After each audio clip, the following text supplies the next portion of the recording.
Hello everyone, welcome back to my channel. If you've been here before, if you're not, if you're brand new, welcome to my channel. I'm the Nonlinear Recovery Life of Jessica. I'm Jessica, and I want to start this video off by saying that I am 1 in 5, and let me kind of explain what that means. So May is Mental Health Awareness Month, and this has been something that's been sitting on my heart all month. I just haven't really honestly had a chance to sit down and actually make a video. Life has been a little wacko lately, but we're making it. So I say that I'm 1 in 5, and I have that statistic on a lot of my social media with a green heart, because green represents mental health awareness. I say that I'm 1 in 5 because the statistic is that 1 in every 5 United States adults experience mental health or mental illness. And if you see me kind of looking to the side, I wrote down some statistics that I want to make sure I put out there. So 1 in 5. Think of 4 other people beside yourself. And out of those 4 people, including yourself, it's more than likely that one person has dealt with mental illness or continues to deal with mental illness. Within that, 1 in every 20 U.S. adults experience severe mental illness, with 19% of that being anxiety related and about 8% being depression related. And there's about 4% that's dual diagnosis, which a lot of times mental illness kind of goes hand in hand with different ones. I share this because in 2017 I was diagnosed with severe I just lost my train of thought. That's how it's been, y'all. Severe anxiety disorder and major depressive disorder. And this is something that I had battled with since probably around 2009, 2010, but I did not get diagnosed or go to the doctor about it until 2017. And I have a video kind of sharing more of my story that I'm not going to get into in this one. It's further down. It's one of my first ones, actually, that I posted on this channel. But just as a reminder, I come from a place of empathy and sympathy and understanding because I am this statistic. Suicide is the second leading cause of death in the world in ages 10 to 34. And the fact that they started it at 10 really struck me because those of you that know and you've been here before, I teach 2nd grade, and 2nd graders are 7 and 8. So 10 would be right around 4th, 5th grade. And that's very scary that the second leading cause of death of 4th, 5th grade, 6th graders is suicide. And a lot of times, unfortunately, we have those moments of not realizing and not being aware of what people are going through, and we don't maybe necessarily see it.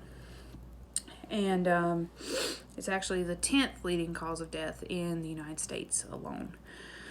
So I say all this to basically say, when you look at it in these statistics, you see that it is not as uncommon as it feels. It's not as uncommon as like, oh, it's 1 in 100 people, or it's 1 in a million people. It's 1 in 5 that deal with mental illness, and 1 in 20 that deal with severe mental illness. And I just think that's an important thing to kind of stop and pause and really ponder for a second, because it is not as uncommon as the world likes us to believe. Yet with that, in 2020, when suicide rates rose and a lot of other mental illness diagnosis continued to rise due to the world at that point with COVID running rampant and everybody being shut down, less than 50% of people with a mental illness receive treatment. And I believe it was like 46, 47. It was less than 50%. And I think we need to ponder that for a second, because if it's so common, why are people not being treated for it? And I think it boils down to the fact that there's such a stigma that surrounds mental health. And May is honestly one of my absolute favorite months for this, because it is Mental Health Awareness Month. And your mental health matters. Even if you are not diagnosed, even if you just have a bad day here and there, it still matters. It matters that you can understand and comprehend what you are feeling.